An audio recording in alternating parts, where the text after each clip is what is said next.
Le patron ouvrait sa boutique, toujours protégé par des soldats d'élite. Mais les crêpes qu'il préparait, il ne les vendait jamais. Tout le quartier le savait. Ce vieux bizarre tenait sa boutique depuis des dizaines d'années. Et chaque fois, une fois les crêpes prêtes, il s'allongeait simplement. Un jeune riche apprit l'histoire. Et sur le champ il sortit 1 million pour goûter aux crêpes du vieil homme. Mais celui-ci l'ignora complètement. Alors, pour frimer devant une belle fille, le jeune sortit une liasse de billets et les jeta au visage du vieillard. Ce geste, par contre, déclencha une réaction. Le vieil homme dit juste un mot, sécurité. Tout à coup, une escouade de soldats armés surgit de l'arrière-salle, et encercla le fils de riche. Le jeune crut encore qu'il s'agissait d'acteurs. Arrogant, il lança, arrêtez de jouer. Après tout, sa famille pèse des milliards, il en a vu d'autres. Mais le vieillard fit un signe de la main. Ces hommes s'approchèrent aussitôt. Il dit calmement, détruisez sa famille.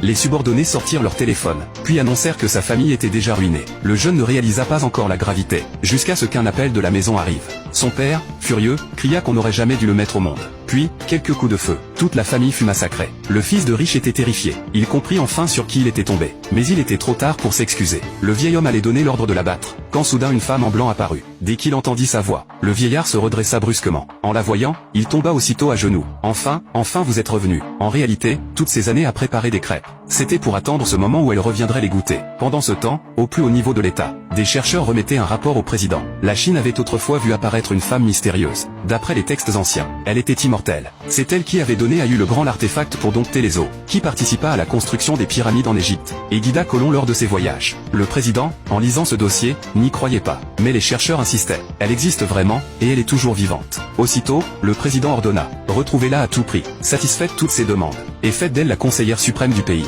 Pendant ce temps, la femme en blanc avait accepté l'invitation du vieillard. En fait, il n'était qu'un serviteur qu'elle avait laissé autrefois, tout comme d'autres esclaves qu'elle avait dispersés à travers le monde, tous devenus des figures puissantes et redoutées. Si le vieil homme cuisinait des crêpes tous les jours, c'était uniquement parce qu'elle les aimait. Son plus grand vœu, la revoir une dernière fois avant de mourir. Elle lui dit qu'elle revenait cette fois pour donner des ordres. Qui, parmi vous, cherche encore le secret de mon immortalité? Le vieillard répondit, mon deuxième frère. Il aurait trouvé quelques indices, mais il hésita, la mine sombre. La femme insista, qu'y a-t-il? Il avoua, vous nous aviez confié le trésor du pays. Ma famille est restée loyale. Mais les 3 autres n'ont pas suivi vos ordres. À ces mots, la femme ordonna, rassemblez-les tous. J'ai des choses à leur dire. Le vieil homme passa un coup de fil. À l'autre bout, son frère, en apprenant la nouvelle, laissa tomber son téléphone, choqué. Elle est revenue, j'arrive tout de suite. Très vite, la rumeur se propagea aux grandes puissances du monde. Par air, mer et terre, tous convergeaient vers Jiansheng. Mais dans la boutique, un serviteur annonça, le deuxième frère a envoyé une caisse. En l'ouvrant, une bombe, et un hologramme s'alluma. C'était le petit-fils du deuxième frère. Il avait trahi son grand-père et pris le contrôle de la famille.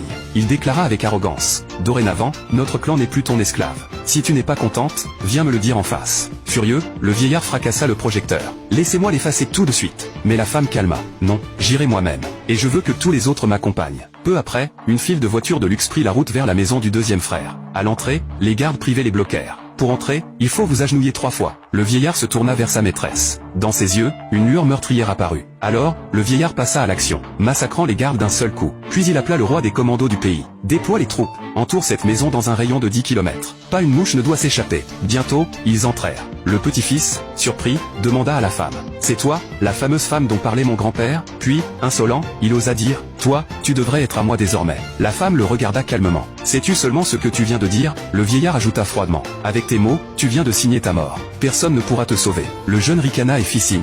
Des mercenaires surgirent, armés jusqu'aux dents. Le vieillard comprit enfin son arrogance. Ces hommes faisaient partie des 10 meilleurs groupes au monde. À genoux, sinon aucun de vous ne quittera ma maison vivant. Confiant, il croyait encore avoir l'avantage. Mais il ignorait la véritable puissance de la femme. Elle fit tourner doucement son parapluie. Et soudain, tous les mercenaires s'effondrèrent, morts sur place. Le vieillard, choqué, trembla devant la scène. Le jeune, lui aussi stupéfait, ne comprenait pas comment ces hommes pouvaient être balayés sans qu'elle lève le doigt. Mais il ne céda pas. J'ai encore des cartes en main, cria-t-il. Une horde surgit pour les encercler. Aujourd'hui, même si je dois y laisser des vies, je vous écraserai tous. Alors, la femme libéra une force mystérieuse. Autour d'elle, tous s'immobilisèrent, figés comme des statues. Elle s'avança lentement vers le jeune homme. Lui, paralysé, ne pouvait plus bouger. Puis elle leva son parapluie, prête à en finir.